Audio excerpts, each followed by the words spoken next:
ढासामुळे आमच्या मुलग्याला डेंगू झालतं। मे महिन्यात 1.5 लाख रुपये घातलेला अलायन्सला ॲडमिट होता आमचा मुलगा। शेवट आता साप आलेले हे नेऊन नगरपालिकेत ठेवणार आहे मी। अजिबात म्हणजे रस्त्यानं लेडीजला तर जाताच येत नाही। शाळेची मुलं 2-3दा पाय घसरून पडलेत। आता आम्ही त्या नगरसेवकाला कितीदा सांगितलं, 10 वेळा सांगितलं, ते इकडे यालाच त्यावेळेला लगेच त्या डॉक्टर म्हटले तुम्हाला इचलकरंजी सोडता येत असेल तर बघा, अगोदर सोडा। आणि आता आम्ही तो उठवणार आहे असं आवड्यांनी बऱ्याच वेळा सांगितलेलं आहे, पण ते काय झालेलं नाही। माझा पहिला मुद्दा असा आहे, तत्कालीन मुख्यमंत्र्यांनी महापालिका केली, ते पहिला सगळ्यात मोठी चूक केली। इचलकरंजी महानगरपालिकेच्या रणधुमाळी आम्ही आलो आहोत थेट तुमच्या प्रभागात। रस्ता नाही झाला, कचऱ्याची दुरावस्था, पाणी हवंय, शहरात बदल हवा। नुकत्याच झालेल्या प्रभाग रचनेनंतर नागरिक विचारतील थेट प्रश्न आणि इच्छुक उमेदवार मांडतील आपलं व्हिजन। इचलकरंजी बोले, इचलकरंजी बोले।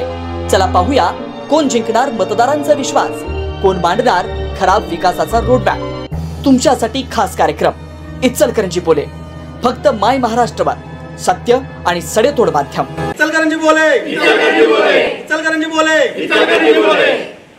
प्रभाग क्रमांक 7 मधील राजीव गांधी नगर आणि जाधवमाळा कॉर्नर या परिसरातील नागरिक आता आपल्यासोबत आहेत। त्यांच्याकडून या परिसरातील माहिती जाणून घेणार आहोत आणि या समस्या जाणून घेणार आहोत। काय समस्या निर्माण झाली तुमच्याकडे? आम्हाला बघा एक बोर पाहिजे। पोरीची एक अडचण आहे, पाणी उन्हाळ्यात काय मिळत नाही लवकर, 8-8, 10-10 दिवस चावीचं पाणी सुटत नाही। मग ते आम्हाला एक बोर आम्ही ज्या ठिकाणी सांगेल जागा त्या ठिकाणी आम्हाला एक बोर द्या। गटार एक काढा पाहिजे, आदर रोज रोज काढतच नाही गटार, आणि बोर एक पाहिजे। वरच्यावर का नाही स्वच्छता त्यांनी झाले का नाही बरं असतं। आम्हाला महिलांचे का नाही अडचण होते, आम्हाला सगळं संडास बाथरूमला जायला, ह्याला कचरा ते टाकायला वरच्यावर जरा स्वच्छता करून छान द्या, गटर ते काढून हे करून छान।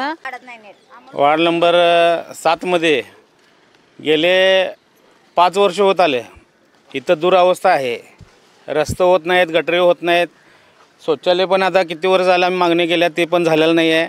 महिला उघड्यावर बसतात आणि जास्तीत जास्त प्रमाणे इथं दुर्गंधी भरली आहे। तर आमची एवढीच मागणी आहे की चांगल्या पद्धतीने इथं स्वच्छता व्हावी आणि नागरिकांनी मोकळा श्वास घेता यावा, यासाठी आम्ही वेळोवेळी भीमशक्ती सामाजिक संघाच्या वतीने पण आम्ही वेळोवेळी निवेदनं आंदोलनं केलेले आहेत आणि लवकरात लवकर हे परिसर स्वच्छ करावा एवढीच आमची मागणी आहे। आपण या परिसरातील सार्वजनिक शौचालय थोडंसं दाखवूया। तर ही सार्वजनिक शौचालयाची झालेली दुरावस्था, जुनं शौचालय आपण पाहू शकतो आहे आणि त्या शौचालयाची काय दुरावस्था झाल्या। दुसरी गोष्ट, नवीन शौचालय आणून ठेवलं आहे मात्र ते अजून उघडलेलं नाही आहे। त्या शौचालयाला जायला तिथं वाट देखील दिसत नाही। म्हणजे ही अशी परिस्थिती आहे, नागरिकांनी शौचालयाला जायचं कुठं? इथं लहान लहान घरं आहेत आणि लहान घरं असल्यामुळे प्रत्येकाच्या घरी शौचालय नाही, त्यामुळे या नागरिकांना शौचालयाची इथं तातडीने सुविधा होणे गरजेचं आहे। या नागरिकांचं म्हणणं असं आहे की फिरतं शौचालयापेक्षा इथं कायमस्वरूपी एक 10 पुरुषांना 5 आणि स्त्रियांना एक 4-5 अशा पद्धतीनं एक 10 शौचालय इथं बांधून द्यावं कायमस्वरूपी आणि त्याची स्वच्छता कायमस्वरूपी व्हावी अशी येथील नागरिकांची मागणी आहे। त्याचबरोबर पाण्याची इथं समस्या गंभीर आहे। या ठिकाणी कूपनलिका नाही आहे, कूपनलिका खुदाई केली पाहिजे, त्यामुळे खर्चाला पाणी त्यांना मिळेल अशी त्यांना अपेक्षा आहे। इचलकरंजी बोले, इचलकरंजी बोले, इचलकरंजी बोले, इचलकरंजी बोले। जाधवमाळ्यात मुस्लिम समाजाचे कब्रस्तान आहे, त्या कब्रस्तानाचे कंपाऊंड जे आहे ते कंपाऊंड ढासळलेलं आहे। संरक्षण भिंत जी ही ढासळत आहे आपण पाहू शकतोय या ठिकाणी कशा पद्धतीने हे संरक्षण भिंत ढासळायला लागल्या। ही संरक्षण भिंत बऱ्यापैकी आता जीर्ण झालेली आहे आणि याच्यामुळे येथील नागरिकांना त्रास होतोय। भिंत अशी या बाजूला देखील खचलेली आहे आणि खचून ती भिंत ढासळत आहे, पडत आहे। त्यामुळं या ठिकाणमधनं कब्रस्तानमधले सर्प इथे बाजूलाच शेजारी ही व्यक्ती राहिलेली आहे, त्यांच्या घरी जरा दाखवा दरवाजा तुमचा। हां, शेजारी ही व्यक्ती राहिलेली आहे, तिथून सर्प येतात आणि यांच्या घरामध्ये जातात, त्याचा नाहक त्रास यांना होत आहे। हे 2-3 वेळा तक्रार दिले, 5-6 वेळा तक्रार दिलं आहे। परत मस्जिदमधनं बी त्यांचं नोटीस पाठवल्यात, तक्रार दिल्यात, तरी तो कोण लोक येणार काय नाही बघणं झाल्यात। सगळ्यांनी तक्रार करून करून वैतागलो मी। शेवट आता साप आलेले हे नेऊन नगरपालिकेत ठेवणार आहे मी। गावलेली जी साप आहेत ते तिथं नेऊन ठेवणार आहे मी। लय वेळा आता माझी लहान लहान मुलं आहेत, 2-3 वेळा मुलांच्या अंगावर बी हे दगडं पडल्यात, हे दगडं नेऊन मी नेऊन ठेवले तिथं। प्रभाग क्रमांक 7 मधील राजीव गांधी नगर आणि कंजारबाट वसाहत या ठिकाणी या ठिकाणच्या महिला आपल्यासोबत आहेत, ते येथील प्रश्न आपल्याला सांगतील. काय आम्हाला संडासच लय त्रास आहे. संडासचं बाथरूम फुटल्यात, दरवाजे नाही आहेत, खाली जरा कचऱ्याचा प्रॉब्लेम आहे. हेच आम्हाला गटरीचा प्रॉब्लेम. गटरीचं काय म्हणजे गटरवाला येतोय नाहीच नाही, पण एवढंच एक जरा खालीपर्यंत नाही आहे, खालची स्वच्छता झालेली नाही. हेच आम्हाला पाहिजे, दुसरं काय नाही. दरवाजे कधीपर्यंत? आता 2 वर्ष होऊन गेलं असेल दरवाजा तुटल्यात. दरवाजा नाही. आम्ही निवेदन पण दिले खवरे साहेबांनी, पण आम्ही सांगितले, त्यांनी पण हे केलं, पण अजूनपर्यंत काही झाले नाही. ढासामुळं आमच्या मुलग्याला डेंगू झालतं. मे महिन्यात 1.5 लाख रुपये घातलेला. अलायन्सला ॲडमिट होता आमचा मुलगा. कचरा उचला म्हणला तर इथं गाडीच येत नाही खाली असं म्हणतात तिने. आणि लाईटा नसत्यात. डांबाच्या 5-5, 6-6 दिवस लाईटा बंद असतात. लाईटा बंद असतात, हे बरोबर आहे. पाण्याचं जरा चावीच्या पाण्याचं मेन प्रॉब्लेम आहे बघा. पाणी येणं झालं आम्हाला. आता बोरचं तर झालं खरं, चावीचं पाणी अजिबात येणं झालं. आता चावीच्या पाण्याचं आणि संडासचं एवढं हे जाऊ दे, आणि हे रोड बेडचं जरा ते करू द्यात, झालं मग काय नाही. फुटलेला रस्त्यामुळे आम्हाला लय त्रास होते. गाड्या पडत्यात करतात, पोरं पडतात, लहान पोरं पडतात. त्यामुळे कसं व्हायला लागलंय, यायला जायला लय अवघड व्हायला लागलंय. इथनं यायचं म्हटलं की रस्ता बारका आहे, त्यात आणि फोडल्यात ते परवा दिवशी हे करताना, बोरिंगचे पाईप घालताना ते आणि रिपेअर आम्हाला करून दिलं तिथं, आणि बोरची पाईप बी फुटल्या. त्यामुळे लय प्रॉब्लेम व्हायला लागला आम्हाला. यायला जायला पडायला लागल्यात, मुलं पडायला लागल्यात, मोठ्यांची गाडी स्लिप व्हायला लागल्या. तर या ठिकाणी सर्वात महत्त्वाची म्हणजे स्वच्छतेचा प्रश्न हा गंभीर आहे. शौचालयाचे दरवाजे 1-1.5 वर्षापासून तुटलेले आहेत, त्यामुळं महिलांना शौचालयाला जाताना अडचण होते. याबाबतची त्यांनी तक्रार केली आहे, मात्र महानगरपालिकेनं त्याकडे दुर्लक्ष केलेलं आहे. त्याचबरोबर या ठिकाणी कूपनलिकेची सुविधा असल्यामुळे खर्चाला पाणी आहे, मात्र नळाला पाणी 8-8, 10-10 दिवस येत नाही. साठवणुकीला यांच्याकडं साधन नाही, त्यामुळं त्यांना पाण्यासाठी वणवण भटकावं लागतं आहे, असा इथला त्रास आहे. त्याचबरोबर रस्त्याची दुरावस्था झालेली आहे, रस्ता तातडीनं व्हायला पाहिजे. दरम्यान याच ठिकाणी आरोग्याचा प्रश्न इतका गंभीर झालेला आहे की गटारी ह्या शेवटपर्यंत नाही आहेत, बरोबर ना? गटारी शेवटपर्यंत नाही आहेत, आणि ते स्वच्छता करायला कोण जात नाहीत, त्यामुळे आरोग्याचा प्रश्न गंभीर झाला आहे. या ठिकाणी महिलांनी सांगितले की डेंग्यूसारख्या सदृश साथीचा फैलाव होतो आहे, आणि त्याचा गंभीर परिणाम भोगायला लागला आहेत. खाजगी दवाखान्यामध्ये त्यांनी 1.5 लाख रुपयाचा खर्च केलेला आहे. इतकी भयानक परिस्थिती झाली आहे. त्यामुळे महानगरपालिकेने तातडीने या स्वच्छतेकडे, या वस्तीकडे लक्ष द्यावं, कारण सर्वांचीच परिस्थिती नसते की इतका खर्च घालावं. त्यांची होती म्हणून त्यांनी घातलं, पण प्रत्येकाची परिस्थिती नसते, आणि जीविताला धोका होण्यासारख्या गंभीर प्रश्नाकडे महानगरपालिकेने गांभीर्याने लक्ष दिलं पाहिजे, असे येथील नागरिकांची मागणी आहे. प्रभाग क्रमांक 7मधील आर्गे मळ्याकडून पाटील मळ्याकडे जाणारा हा मार्ग आहे. हा मार्ग शहापूर ते सांगली रोड जोडणारा हा मार्ग आहे. लागूनचा परिसर म्हटलं तर आर्गेमळा ते पाटीलमळा असा हा परिसर आहे. मोठा हा जसा रिंग रोड पर्याय होता तसा सांगली रोडकडे जाणारा हा पर्यायी मार्ग आहे. मोठ्या प्रमाणे इथं वाहतुकीची वर्दळ आपल्याला दिसते. तर सर्व वाहने या ठिकाणी येतात, 4 व्हीलर येतात, दुचाकी येतात, सायकलवरून या ठिकाणी मराठी शाळा आहे, शाळेला देखील विद्यार्थी जातात, सायकलवरून जातात, पायी चालत जातात. त्याचबरोबर आता बघता रिक्षा थांबा जरा, सगळं गाडीचं मात्र व्हायला लागलं, पॅसेंजर त्रास करतोय. कसं व्हायचं हे, कावा करणार कामं? तुम्ही रिक्षात बसलाय, कसं वाटतंय? आई काय गचकं सगळं काय हे हाल व्हायला लागले रिक्षात बसायचं. किती दिवसापासून त्रास आहे? हा झालं की 10-15 वर्ष झालं साहेब. इलेक्शन झालं, रस्ता नाही, काय नाही. 5 वर्ष झालं उकरून टाकल्यात तिने. ड्रेनेजचं काम केलं तर म्हटलं झाकले नाहीत, काय नाहीत. लय त्रास व्हायला आहे साहेब. शाकॉप चालल्यात, गाडी मोडकळीला आल्या इथं. धंदा तर ओटे नाही रिक्षाला इथं. पाणी भरलं की आत जाताच येत नाही. ते सगळं पाणी साचतं डबक्यात, लोकांच्या अंगावर पाणी उडतंय. इकडे नगरसेवक कोण लक्ष देत नाही. बरेच दिवस झाले हे. आणि शॉर्टकट तो रस्ता आता बंद झाला आहे, कुठला मेन रोड तो कारवानांच्या गेल्यापासून. त्यामुळे याला वाहतूक वाढल्या. आता काय वाटत नाही, गचकं लागतात. खरं पाणी आलं की नाही नको जायला वाटत. तर डबराच समजत नाही ना किती खोल आहे. त्यामुळं लोकांच्या अंगावर पाणी पडतंय, जाता येता त्रास होतोय. माय महाराष्ट्राने जी मुलाखत दिली आहे ती एकदम रास्त आहे. आणि ह्या रस्त्याला येणे जाणे म्हणजे एक सांगलीचा रोड एक बाजूलाच जातो आहे. ते ह्याच रोडमुळे सगळ्यांची कनेक्टिव्हिटी चांगली होत्या. त्यामुळं लोकांना हे गरज आहे की हा रस्ता झाला तर बरंचसं लांबनं फिरून जायचा योग येत नाही. जवळचं लोकांना कॉन्टॅक्ट करता येतात. आणि हे रस्ता लवकरात लवकरांनी चांगला व्हावा, मध्ये फोडून टाकलेला आहे, तो दुरुस्त लवकर व्हावा ही सर्वांची विनंती आहे. महाराष्ट्राचा इचलकरंजी बोले कार्यक्रम बघताय? यस. काय नाही प्रतिक्रिया 1 नंबर आहे. आणि लोकांच्या काय तक्रारी आहेत तुम्ही सगळ्या पब्लिकला नगरसेवक भावी आता होणारे नगरसेवक नगरपालिकेतल्या अधिकाऱ्यांच्यापर्यंत पोहोचतात. त्यामुळे मी तुमचा धन्यवाद आहे. असेच काहीतरी तक्रारी मांडायला आम्हाला पण साधन म्हणजे एक माय महाराष्ट्र हे आम्हाला साधन झालं. धन्यवाद. तर माय महाराष्ट्राबद्दल ही नागरिकांची प्रतिक्रिया आहे. आता आम्ही त्या नगरसेवकाला कितीदा सांगितलं, 10 वेळा सांगितलं, ते इकडे यायलाच तयार नाही. रोज पावसाळ्यात का नाही शाळेची मुलं रोज पडल्यात, मुली पडल्यात, लेडीज तर तुम्हाला रोज 3-4 लेडीज रोज पडल्यात. इथं कोण लक्ष द्यायला तयार नाही. इकडं नागरिकांकडून जाणून घेऊया.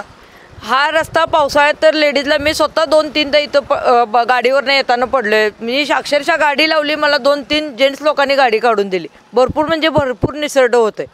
अजिबात म्हणजे रस्त्यानं लेडीजला तर जाताच येत नाही. शाळेची मुलं 2-3दा पाय घसरून पडलेत. पण भरपूर त्रास आहे नागरिकांना इथल्या.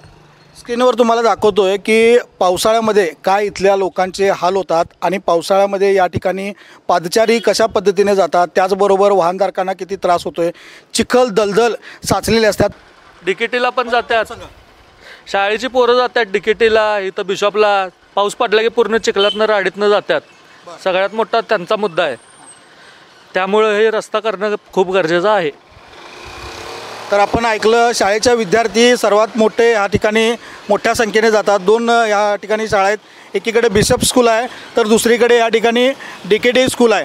या 2 शाळेचे मोठ्या संख्येने विद्यार्थी जातात. त्याचबरोबर नागरिक, ज्येष्ठ नागरिक, पालक असंख्य संख्येने या ठिकाणी पादचारी जात असतात.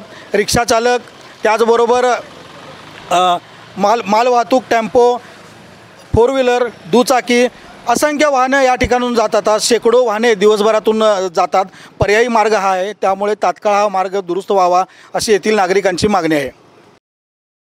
निवडणुकीसाठी 1 ते 16 प्रभागामध्ये संपूर्ण प्रभागाच्या भागातल्या नागरिकांच्या अडचणी काय 7 आहे आपला भाग. त्यामध्ये त्यांना प्रभाग क्रमांक 7 मधील शिक्षक कॉलनी आणि सिद्धिविनायक कॉलनी अशा 2 कॉलनीमधील नागरिक इथे उपस्थित आहेत. दोन्ही ठिकाणचा परिसर एकदम सुसज्ज आहे. त्याचबरोबर येथील नागरिक सुशिक्षित आहेत, उद्योजक आहेत, शिक्षक आहेत, नोकरदार वर्ग आहे. अत्यंत चांगला वर्ग या ठिकाणी पाहायला मिळतो आहे. मात्र नागरी समस्या ज्या इतरांना भेडसावतात त्याच समस्या यांना देखील भेडसावतात हे इथं आल्यानंतर आम्हाला समजलं. आता त्यांच्याचकडून जाणून घेऊया. प्रभाग क्रमांक 7मधील ज्या काही अडचणीसाठी आपण इथं सर्व मंडळी जमलेले आहेत. माझा पहिला मुद्दा असा आहे, तत्कालीन मुख्यमंत्र्यांनी महापालिका केली, ते पहिला सगळ्यात मोठी चूक केली. त्यानंतर 2022 साली सोडकुळ योजना मंजूर केली विद्यमान खासदारांनी. आम्हाला इतरंजी वासियांना वाटले की पाणी आम्हाला भरपूर मिळेल, पण त्यालासुद्धा त्यांच्याच मंत्रिमंडळातल्या सहकार्याने खो गाठला. पण प्रशासन किंवा हे जे आत्ता जे लोकप्रतिनिधी आहेत, मग ते खासदार दर्शन माने असेल, आवाडेसाहेब आमदार असेल, त्यांनी त्या प्रश्नावर अक्षरशः दुर्लक्ष केलेलं आहे. आणि 25 कोटीचा हा जो प्रकल्प आमचा आहे घनकचरा प्रकल्प, ते 25 कोटी मंजूर झालेत, पण एक ढीग आहे तसाच आहे, हालचाल नाही, काय नाही. ते गेले, मग ते पैसे कुठे गेले? सामान्य नागरिकांचे पैसे आहेत. पाणी काय व्यवस्थित येत नाही. 8 दिवसांनी येते, कधी 10 दिवसांनी येते. पाण्याचा प्रॉब्लेम आहे. झाडलोट व्यवस्थित नाही, स्वच्छता नाही येतं. खूप डास झालेले आहेत. घरातल्या 2 व्यक्तींना डेंग्यू झालेला आहे, मुलगीला आणि मुलगीला आणि तिच्या मुलगीला म्हणजे नातीला. इतकी तर दुर्लक्षपणा यांचा आहे. बोला. पाणी वरती चढतंय काय टाकीत? पाणी नाही, बारीकच असते पाणी. हो हो हो. काय करताय वर चढवायला पाणी? मोटर लावतोय, मोटर लावायचं चालू असते. तेच की आता आमच्यात वरती 2 वर्ष तर 2-3 वर्ष कूळच नव्हतं, कारण पाण्याचा प्रॉब्लेम होता. मग ते असं पण हे करून चालत नाही, पडून ठेवून. आपल्या पण जरा त्याचं हे आहे ना. आणि स्वच्छतेला पण यावं, कचरा काढायला, न्यायला. पाणी म्हणजे पाणी नसल्यामुळं कूळ येत नाही. हां, पाणी नसल्यामुळं पाण्याचा पहिलं विचारतात. पाणी प्रॉब्लेम आहे मॅडम ना. स्वच्छता कामगार येतात, पण केल्यासारखं करतात. ह्या कॉलनीतलं करून येतो, त्या कॉलनीतलं करून येतो. पण आमच्या इथं जे आहे ते सगळी गटार भरलेली आहे, ढास वगैरे आहेत. आणि झाडांची पण तोडणी व्हायला पाहिजे, गवत काढायला पाहिजे, आणि पाण्याची पण व्यवस्था व्हायला पाहिजे. पाणी अत्यंत कमी दाबाने येते, वरती चढतच नाही.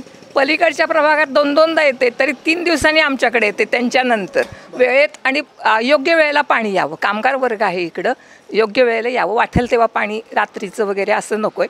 आणि महत्त्वाचा हा कचरा डेपो आहे, त्याचा त्रास अत्यंत आम्हाला होतो आहे. श्वसनाला त्रास होतो. आमच्यासारखा वयस्क माणसांना श्वसनाचा त्रास होतो आहे. तो महत्त्वाचा प्रश्न आहे. तो इथनं ताबडतोब हलवावा. 2-3 वेळा आमदारांनी सांगितलं हलवतो म्हणून, काहीच नाही त्याच्यावर काहीच त्यांनी सांगितलं मीटिंग घेऊन. ती मीटिंग कधी असते काय तर त्यांचं निवडणुका किंवा नगरपालिकेच्या काही असल्या किती लोक येतात आणि आता आम्ही तो उठवणार आहे असं आवड्यांनी बऱ्याच वेळा सांगितलेलं आहे, पण ते काय झालेलं नाही. मग त्याच्यावर काहीतरी तोडगा काढा. पेटवतात. पेटवला ना की त्याचा इतका धूर आणि इतका त्रास आम्हाला होतो. काळं उडतं, संपूर्ण घरात त्रास होतो, वाऱ्यानं उडतो, साप येतात घरातनी, अंगणात काळं वगैरे येते मैलखड्डा पेटवल्यावर. परत काय उन्हाळ्यात सुद्धा असते, थंडीत असते, थंडीच्या दिवसात तर आणि त्याच्यात ते पेटवलं की परत जास्त गरमी होती. आणि आता थोडे दिवस जाऊ द्या, ते चालू करतील चाळायला, मग इतका त्रास होतो त्याचा. लहान मुलं असतात, वयस्कर माणसं असतात घरात, सगळ्यांनाच त्रास होतो त्याचा. मागच्या महिन्यामध्ये माझी मिसेस दवाखान्यामध्ये ॲडमिट होती आणि ती कोल्हापूरला होती. तेव्हा तिथल्या डॉक्टरने विचारलं की तुम्ही कुठं राहता, तर मी सांगितलं मी इचलकरंजीला राहतो. त्यावेळेला लगेच त्या डॉक्टर म्हटले तुम्हाला इचलकरंजी सोडता येत असेल तर बघा अगोदर सोडा. म्हणजे हे मैल खड्ड्याचं आणखीन इथलं वातावरण आपल्याला तर माहीत आहेच, परंतु परगावातल्या लोकांनासुद्धा माहिती आहे आणि ते सुद्धा सांगतात की बाबा तुम्ही इचलकरंजी सोडा म्हणून. केवळ या कारणामुळे आम्हाला जास्त त्रास होतो. आत्ता जे इथले नागरिक बोलले ह्या समस्या तर आहेतच, पण एक सगळ्यात मोठा जो आता आम्हाला 25 वर्ष जो प्रश्न भेडसावत होता तो मैलखड्ड्याचा.